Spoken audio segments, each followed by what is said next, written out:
There's obviously some things we'd like to have done better last Saturday night, but the thing I was really proud of is the guys kept fighting and scratching and clawing throughout the whole ball game. Wish we would have had one more possession, but that's not how it works. But playing the 13th ranked team in the country, and we did some good things in the fourth quarter, both defensively and particularly on the offensive side of the ball. But made too many mistakes early in the game. We're trying to play a little time of possession, and which was good. We dominated the clock in the first half. Unfortunately, it didn't translate into points. I think we had the ball 21 minutes to 9 minutes, something like that in the first half. We got to score points, and not just be good in between the 20s. The touchdown at the end of the first half was really critical, and then then we didn't start the second half off very well. I had a bad kick return, which started horrible field position, and then and then they got a touchdown as well. So, like I told the guys, it's great job of playing four quarters, but we got to do a better job with the first couple. Is that the emphasis this week, starting fast? Pardon? Is that the emphasis this week, starting fast? Yeah, you always you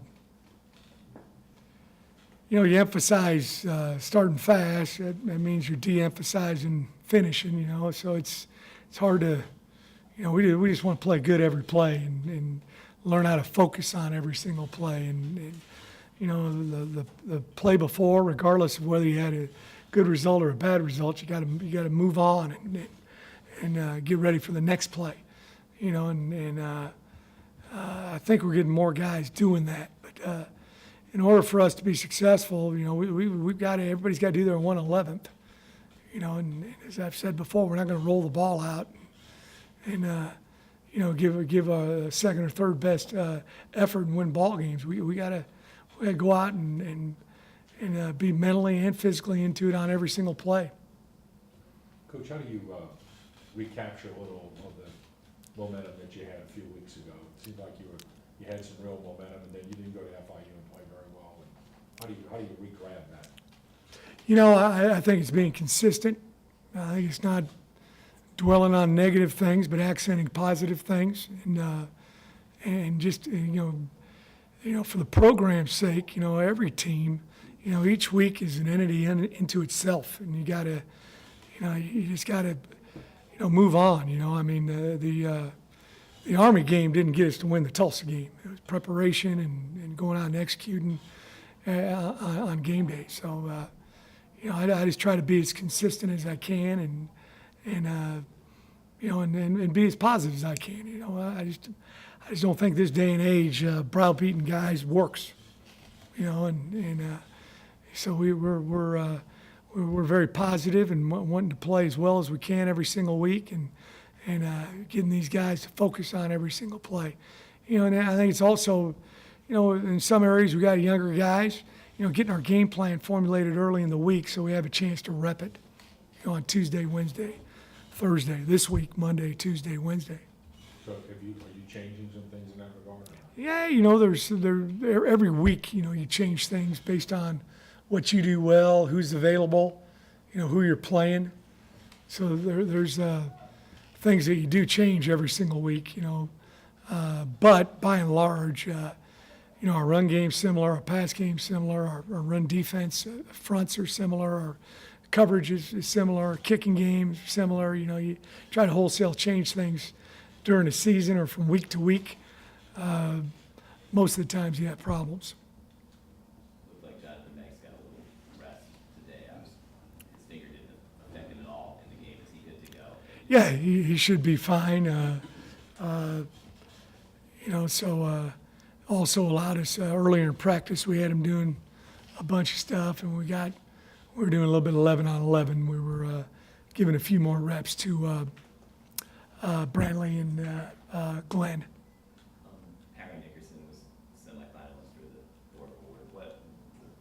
He's obviously a great player, but what makes him special?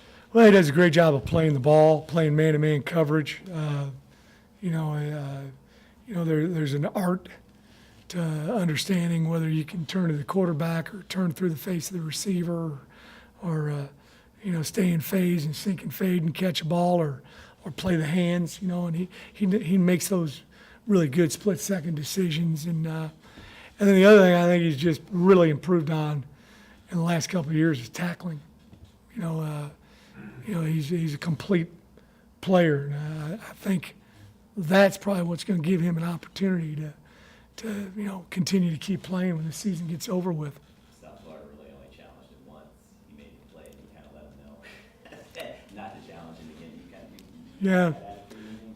Yeah, he's, hey, I want those guys to play with confidence, and he certainly does. And huge challenge this week, Anthony Miller, Memphis receiver, put up some incredible stats. How important is Perry going to be in that? And what challenge? Well, all the DBs are going to be important with their passing attack, but certainly, I assume he's 3, right? Jersey 3, correct? I don't know, names or sometimes escape me a little bit, but he's a very good player, deep ball threat. They throw deep to him a bunch.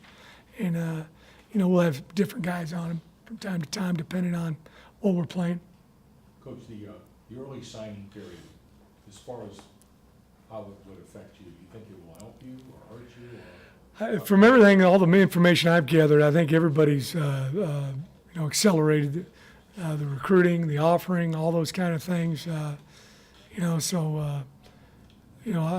think just from what I'm looking at, I think 90% of the guys who are going to sign Division I are going to sign in December. And instead of 100% like normally in February. I'm not a big fan of it. I'll be the first one to admit it. You recruit these guys, and everybody wants you to bring in guys that are going to be good students and be good citizens, and then coaches. You also want guys who are going to be really good players for you, and you really have about 2 or 3 less contacts with them because you're going in December rather than in February. But this is what the NCAA has deemed necessary, and from what I heard of research that they've done, the student athletes would like to sign earlier. And it's only going to get worse. I see it being a situation here in a couple of years where they're going to do it in September. But you're not allowed to visit with juniors when you're at the high school, and all those kind of things, and most people abide by those rules. So it makes it difficult to establish a relationship and really get to know the guys, because I want to be right when I bring a guy in here, and just like the prospects wants to be right when they make a decision. So you would be in favor of contact with juniors if they moved it up again? Yeah, I think you got to. I don't know how else you get to know a guy or get to know their parents or get to know, luckily for us, football is still a high school coach relationship. And in some sports that's not the case. It's summer league coaches, it's workout guys, all that other stuff. We're fortunate that we still have an ally with the high school coach who is going to be there for a long time, and wants to make sure they do right by the student athlete and by the college coach. Because as I tell people, everybody gets to get me once, they don't get me twice. So I go and recruit a guy, and we find out that the information we received was not correct. That hurts the next kid at that school. So we're fortunate in football that we get to have that relationship with the high school coach. And I don't know if every sport's like that. So if a coach gives you bad intel, then Well, you gotta hope that's not the case. You hope they're giving you correct intel. Because I know, hey, I was a junior college coach for 4 years. I wanted them to keep coming back, and so that's I've been on both sides of the desk. I'm a little bit different than a lot of 4-year coaches. They've only recruited. They've never had their student athletes recruited. So, You know, I know what the high school coach is going through, and I coached a couple years of high school, and I know what the obviously what the college coach is going through. So it's a two-way street. And it also kind of makes the senior year kind of, I mean, I- manageable, right, in the whole process, right? Yeah, I mean, some student athletes are able to handle it. It'd be interesting, you know, the people they need to really visit about this with are the high school coaches. See what their take is on it as well. You know, it'd be interesting to hear what the high school coaches think about it, because, you know, it'd be like me if I'm coaching a guy and he's already committed to an NFL team, you know, and he's going to sign with that NFL, or he signs before the season begins. I want to play him for old Tulane, you know. Last week y'all faced off against like South Florida, which is arguably one of the best offenses in the past couple seasons in college football. This week y'all have Memphis with their offense, kind of a different offense, kind of a pocket passer, kind of quarterback. Both quarterback led, but different how they go about it. You know, they're going to run and he's going to escape the pocket. I think we missed 5 sacks on Flowers last week that would have been losses.